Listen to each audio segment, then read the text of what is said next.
Ang susunod na episode po natin ngayon ay magluluto po tayo ng adobo sa gata. At ito po, pato, i-adobo po natin. Kailangan po natin ngayon ng mantika, soy sauce, oyster sauce, sibuyas na pula, na hindi naman pula, bawang, luya, carrots, patatas, suka, asin, paminta, ito pong gata, at syempre, pato. Okay? Umpisahan po natin na mag-prepare sa ating mga kailangan. Mamagikin na lamang po natin. Yan. Oh. Oh. Ito na. Ang ating mga sangkap para sa adobo sa gata. Oh. Yan. Kompleto na. Tara, samahan po ninyo ako sa pagluluto.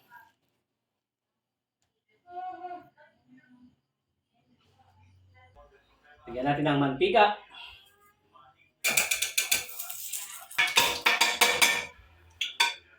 Pagsama-samahin na po natin sa ating pressure cooker itong luya, bawang, at sibuyas na pula.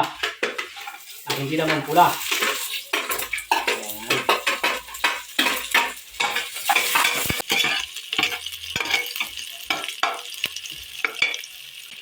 Lagyan po natin ng laurel.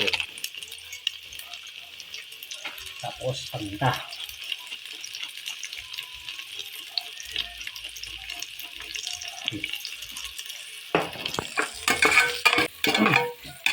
Okay. Haluin po natin hanggang sa mabuo po natin ang aroma itong ating mga rekado. Yan. Bango. Ngayon, ang karne ng pato.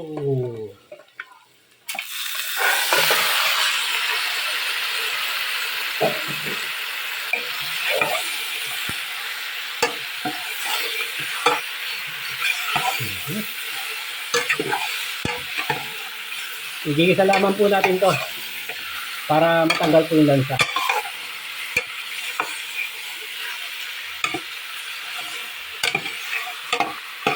Nasa high heat po yung ating apoy para mabilis.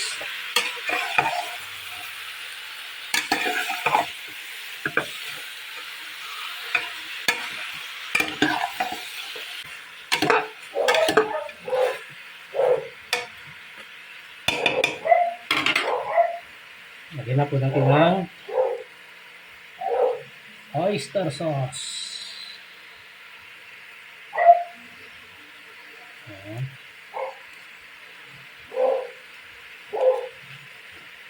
Soy sauce.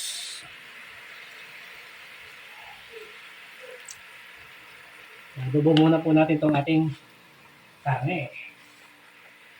Asin. Kaunting suka. Ayan.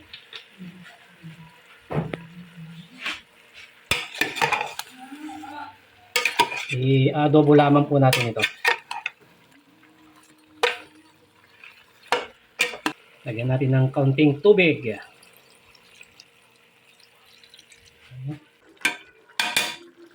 Haluin lamang po natin. Pero ito pong takip ng pressure cooker, hindi po natin ilalagay. Papatong lamang po natin yan para maluto po yung karne, maadobo. Tapos, pag lalagay na po natin yung gata, saka po natin ilalak.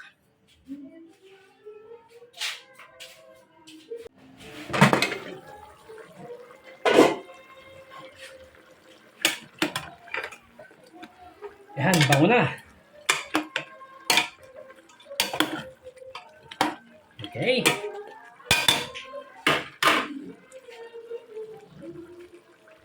Lagay po natin itong pangalawang piga na gata.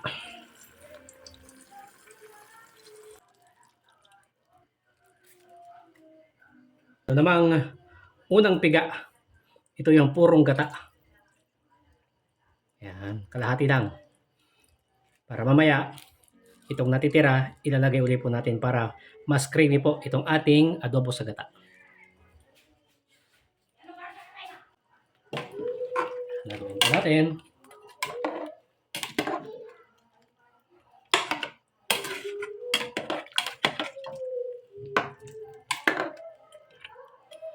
Yun.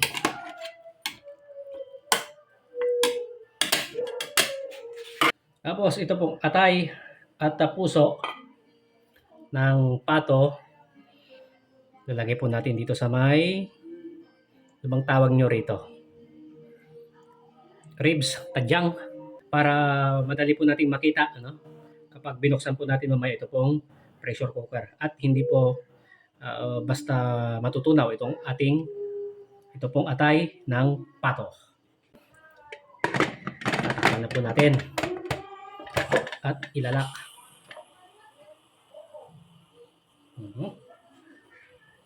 Papakulaan po natin ito ng 10 minuto.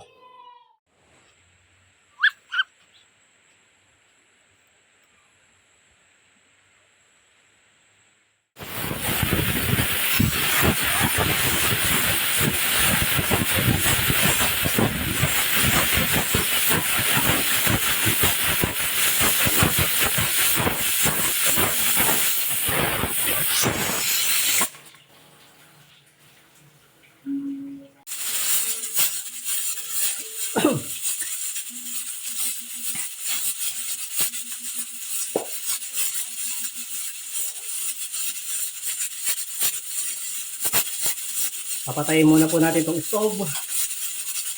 Yan, hinalaman po natin na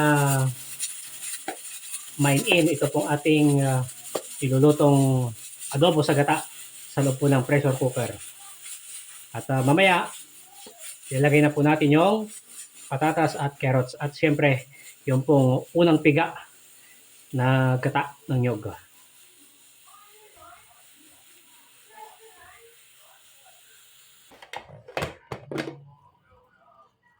Wow!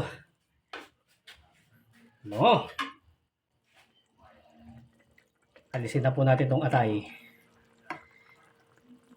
Oh, sarap. Bubukod po natin para hindi po madurog.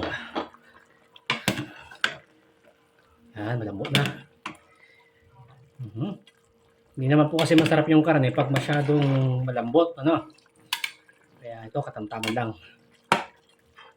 Tapos medyo nagdalatik na po yung gata.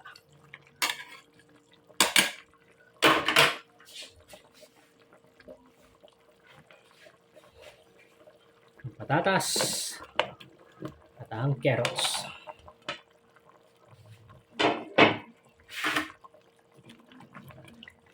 Papalamutin lamang po natin ang pong patatas at carrots.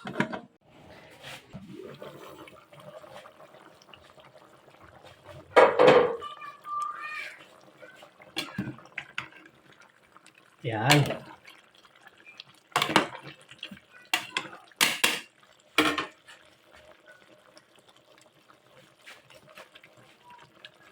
Ang gata. Ito po yung unang piga. Para mas creamy po itong ating adobo sa gata.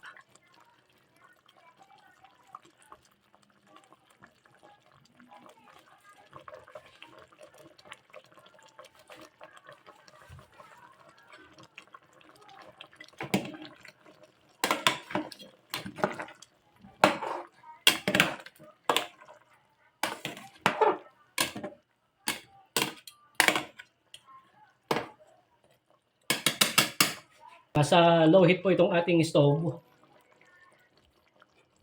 Kumbaga, iniin na lamang po natin ito para yung pong gata mas lalong manuot po sa laman. Yan, amoy pa lang. Napakabango. Creamy.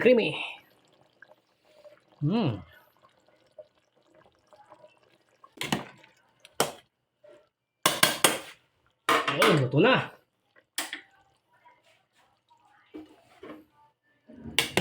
Sandukin na po natin para sentensyahan.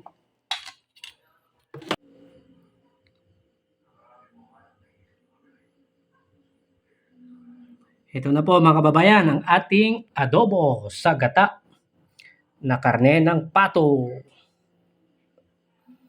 Wow! Maraming salamat po sa inyong panonood. Kain na! Dulang Ti Ilocano Channel, your kakwentuhan and food adventure channel.